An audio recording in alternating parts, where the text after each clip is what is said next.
O Jornal da Câmara recebe hoje o vereador Coronel Camilo, do PSD. Ele é autor de um projeto de lei que isenta policiais militares, policiais civis, agentes penitenciários e o efetivo da Guarda Civil Metropolitana do rodízio de veículos na capital. O projeto está em tramitação aqui na Câmara. Vereador, mais uma vez, é um prazer tê-lo conosco. É um prazer, boa tarde a todos. Vereador, até que ponto eu estava comentando esse projeto e pesquisando antes da gente entrar no ar aqui, até que ponto esta ideia pode abrir um precedente a outras categorias? Por exemplo, a gente poderia ter médicos argumentando a mesma situação. Como é que isso está sendo conduzido em relação a esses debates que o senhor tem proposto? Então vamos lá, primeiro precisamos entender que a segurança hoje é um fator fundamental aí para a qualidade de vida dos cidadãos. E os policiais, muitas vezes, eles são chamados em horários diferenciados para vir, para atuar na região. Tanto é que eles têm lá uma gratificação, e essa gratificação os faz estar disponível o tempo todo. Também, o que está acontecendo? Às vezes eles ficam num plantão, num flagrante, e, como aconteceu comigo, fiquei aqui na Feira da Madrugada lá, depois fui para casa e esqueci do rodízio, Então, qual que era a ideia? Que os agentes que trabalhem com a segurança tenham essa liberdade aí de, quando convocado, poder vir com o seu veículo. É um veículo só. Quanto a precedente, Precedente também, na realidade, é exatamente o contrário. Os médicos hoje já têm esse precedente, ou seja, os médicos hoje já podem trafegar, lá usam o selo, se cadastram. Os que se cadastraram. Os que se cadastraram. No policial também, nem todos vão usar. A maioria dos policiais também, uma boa parte vem de moto, uma boa parte vem de condução, até porque o policial, quando fardado, não paga condução. Então, poucos serão aqueles que vão utilizar. A ideia é pegar que esses poucos, como eu recebi solicitação dos policiais, que alguns foram convocados para vir em determinadas escalas extraordinárias e tiveram que ir de outra forma e não com seu veículo porque não puderam circular pela cidade. Mas essa isenção, ela seria, por exemplo, permanente? Quer dizer, o policial no dia de folga, ele também pode circular? Na realidade, é para aqueles policiais que trabalham na região de São Paulo. Quando Ele está de folga, é exatamente quando ele vai precisar disso, ou seja, quando ele está vindo para o serviço ou quando ele está voltando do serviço.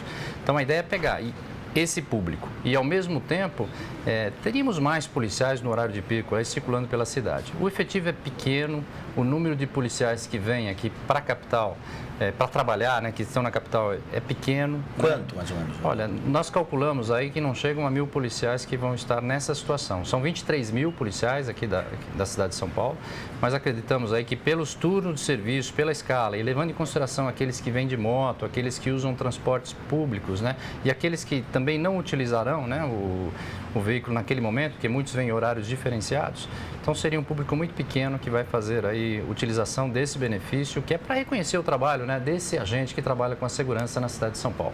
Essa primeira causa que o senhor citou dos médicos, isso já tem algum tempo, não me lembro exatamente quantos anos, mas já tem alguns anos que os médicos foram liberados. Caso haja, vereador, a liberação do rodízio, o senhor não acha que isso pode se tornar um pleito de outras categorias? Eu espero que não e acredito até que isso não aconteça, Desde que se prove a urgência, se prove a emergência, que o caso médico é uma emergência, o caso do policial é uma urgência também, uma emergência para chegar no serviço, eu acho que tem. E se tiver alguma outra categoria que esteja envolvido nessa mesma situação, eu acho que a gente tem que repensar o rodízio mesmo. Outro projeto do vereador Mário Covas Neto, que está em tramitação aqui na Câmara, prevê um uso mais, aspas, educativo do rodízio de veículos. Ou seja, durante 365 dias, a pessoa que esqueceu, cometeu um lapso, teve um contratempo, infringiu o horário de rodízio, essa pessoa seria advertida, mas teria a multa perdoada. Particularmente, qual é a sua opinião a respeito desse projeto? Eu apoio totalmente esse projeto. Nós, quando criamos lá, nós recriamos o trânsito de São Paulo. O trânsito tinha sido extinto, em 2010 a gente recriou o trânsito. E a linha de trabalho do Comando de Policiamento de Trânsito aqui na capital de São Paulo é, primeiro, preocupação com a segurança, segundo, fluidez, terceiro, fiscalização. E a gente sempre orientava o pessoal do trânsito que, num primeiro momento, eles devem se posicionar como orientadores do cidadão. Então, ou seja, dar uma chance, orientar e só no caso extremo ir para a multa, E a mesma coisa eu entendo como rodízio. Então, apoio totalmente o projeto do nosso colega vereador Mário Covas. Vereador, o senhor é especialista em segurança, o senhor faz parte da bancada da segurança aqui na Câmara, É policial militar, foi comandante-geral da Polícia Militar, 2 mortos e 5 feridos. E aí começa a haver uma relação em que há, se não de forma deliberada, mas de forma velada, uma certa troca de farpas entre a prefeitura organizadora da virada cultural e o governo do estado, a quem compete a segurança pública. 2 mortos e 5 feridos na virada cultural nesse fim de semana. E aí a gente lê declarações que os portais reproduziram a rodo. São Paulo não está preparada para receber eventos culturais de grande público. Primeiro, não está, e segundo, o que fazer nesses casos? Bom, primeiro, está sim, está preparado para receber eventos de grande público. Esse caso, ele precisa ser repensado. A virada deve existir, sou a favor da virada cultural, só que o que aconteceu ao longo desses anos? Foram se aumentando os locais, os pontos, né, de apresentações, de manifestações culturais, e não se coordenou isso de forma adequadamente para evitar esse problema. E também é um problema que, mesmo que se continuassem nos mesmos pontos, né, os infratores da lei começariam a procurar situações de oportunidade para cometer o crime. Então, acho que isso tem que ser repensado. Eu sou contra, eu ouvi falar que tem que acabar, não tem que acabar não. Virada cultural é um grande evento. O que precisa agora é os dois, né, voltando, quem é responsável? O Estado ou a Prefeitura? Os dois. Aqueles que cuidam da segurança, aqueles que promovem o evento, tem que se conversar antes, tem que estabelecer, repensar alguns locais. Eu acho que talvez alguns pontos eles devam ser eliminados ou trocados de lugar, porque eles causam realmente um problema mais sério para a segurança, então isso tem que ser repensado. Agora, estamos preparados para grandes eventos. Isso, na minha opinião, é uma exceção que tem acontecido. Vejam os outros eventos, né?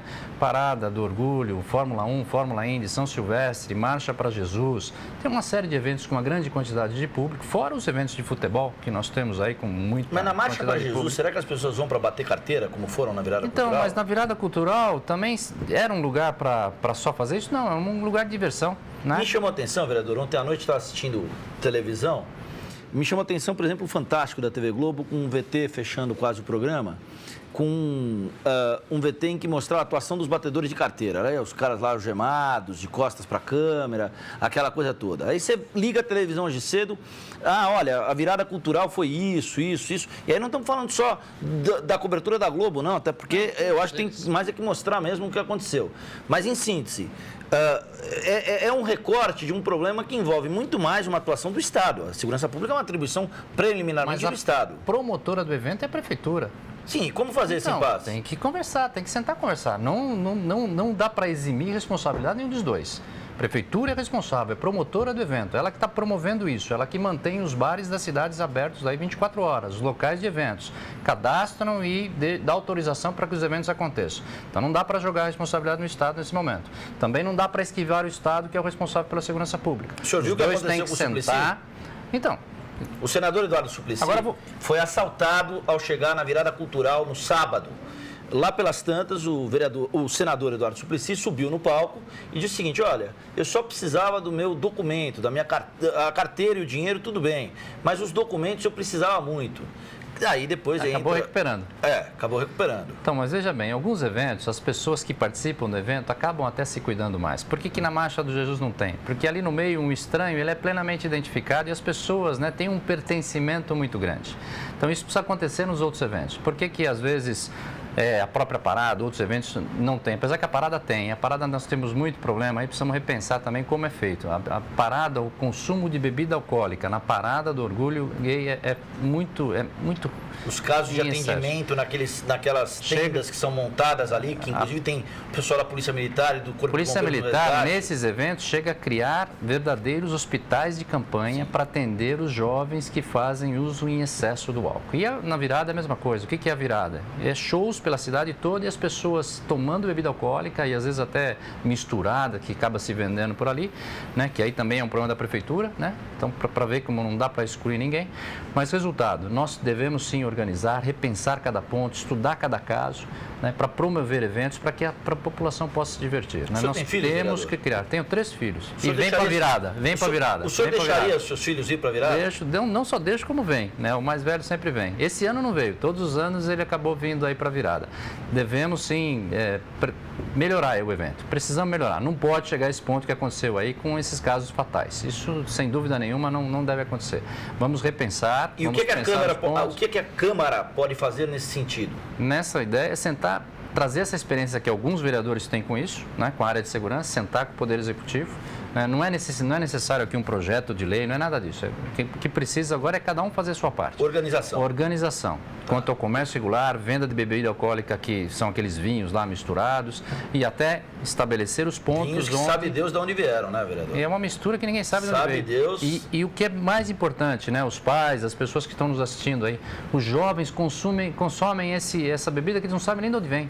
Perguntado ontem, eu vi alguma reportagem, de onde vem? O que você acha que é? Acho que é vodka com rum, acho que é isso, acho que é aquilo. Ou seja, nem o jovem sabe a bebida que ele está tomando. Então, precisamos aí... Todo mundo precisa pensar e ajudar um pouquinho a gente melhorar esse evento, que é um grande evento de São Paulo. O senhor vai propor algo nesse sentido, vereador? Aqui eu vou tentar conversar, tenho uma audiência agora com o secretário de Cultura, até por outro problema, que é o problema aí dos pancadões, mas vou levar, porque isso é da cultura, quem promove esse evento é cultura. Eu lembro que na época em que eu comandei a região centro, eu comandei por 2 anos a região central de São Paulo. Vínhamos de uma virada cultural problemática. Foi a primeira onde teve aquele evento ruim da Praça da Sé, lá da instigação, do MC, com relação à polícia, e houve aquelas agressões, aquelas brigas lá na Praça da Sé. Então, logo em seguida, eu assumi a região central. E a gente estudou cada ponto onde teria o evento. Teve até um desentendimento num determinado momento sobre um evento de uns franceses na primeira virada cultural em que eu participei, 2008. Que era uma data comemorativa para eles. Isso, aí o que acontece? Naquele momento tinha lá uma distribuição de um carro policial na Praça do Patriarca. A gente até discutiu muito para que isso não acontecesse e acabamos impedindo isso aí. Por quê? Para não instigar a violência. Então, o que nós pretendemos fazer? Sentar aí com o nosso secretário de Cultura, sentar com o próprio Netinho de Paula, ligado à música, aí, que pode nos ajudar bastante, e estabelecer a forma de organizar. Tudo que é organizado, ele tem uma menor probabilidade de deixar aí espaço para o crime acontecer. Por isso que nós somos muito a favor do enfrentamento da desordem urbana. Então, nesse caso, precisa ser feito repensar a virada. Sem dúvida nenhuma, chegamos ao limite. Né? 2 mortes pela primeira vez aí que a gente tem conhecimento aí, bem plena virada, isso acontece. 5 feridos com armas brancas. 5 feridos e fora um monte, arrastão, grupos fazendo arrastão, né? E pegando e até... Aliás, arrastão high-tech, né? Arrastão de smartphone. Exatamente. O senhor tem um celular que não é um smartphone, isso é, né? Isso é... É isso mesmo. Esse aí não interessa. Não interessa, é bem elitizado aí. Então, agora, precisamos repensar. Eu trabalhei 1 ou 2 vezes na cobertura da Parada do Orgulho Gay e o que a gente vê é esses eventos como a virada cultural, a Parada do Orgulho Gay, eles são mais vulneráveis do que a tal da Marcha para Jesus. Do que o Réveillon, do que a São Silvestre, porque esses eventos eles são mais controlados. Esse, por exemplo, da virada e da parada especificamente, porque na Marcha para Jesus ninguém vai ficar se ingerindo bebida alcoólica o tempo todo. Então tem esses eventos que é a ingestão de bebida alcoólica, esse daí... É que seria um contrassenso se a Marcha para Jesus com a prerrogativa de roubar alguém, né? Já seria uma ofensa à marcha. O objetivo é outro. Então, esses eventos que envolvem bebida alcoólica, ou seja, a virada cultural, né, a própria Parada do Orgulho, que aquilo... Aliás, a Parada do Orgulho teve uma outra conotação depois da virada cultural. A parada o que era? Era uma parada mesmo. Começava na Paulista, lá no MASP, 23 trios elétricos descem para Consolação, faz um show na Roosevelt e termina. A virada, como a virada ficou andando pela cidade toda, a parada criou esse estilo também, ou seja, essa forma de acontecer. A Paulista e a Consolação, ela não era mais só uma passagem, ela ficava o tempo todo, eles iam e voltavam lá. Então, outra que preocupa também, né? Nada contra a manifestação cultural, manifestação política, mas a peruada. A peruada que acontece aqui também começa ali no Paissandu, dá volta e é jovens da faculdade ali de Direito tomando tudo que pode, vinhos que não conhece e vira e mexe a gente acaba socorrendo ali com excesso de bebida alcoólica. Então esses eventos precisam ser repensados, principalmente parada e virada cultural, porque são eventos promovidos pelo poder público. Né? Ou seja, o poder público que está dando autorização e está ajudando a fazer, inclusive. Então, esses precisam ser bem repensados. Vereador, obrigado mais uma vez pelo bate-papo, sempre um bom papo. Prazer. Valeu, vereador Coronel Camilo, falando do projeto de lei de autoria dele, que isenta policiais civis, policiais militares, oficiais da Guarda Civil Metropolitana e agentes penitenciários do cumprimento da área definida como centro expandido no rodízio municipal de veículos e avaliando aí 2 mortes e 5 feridos na virada cultural de São Paulo. Vereador, obrigado. Até a próxima.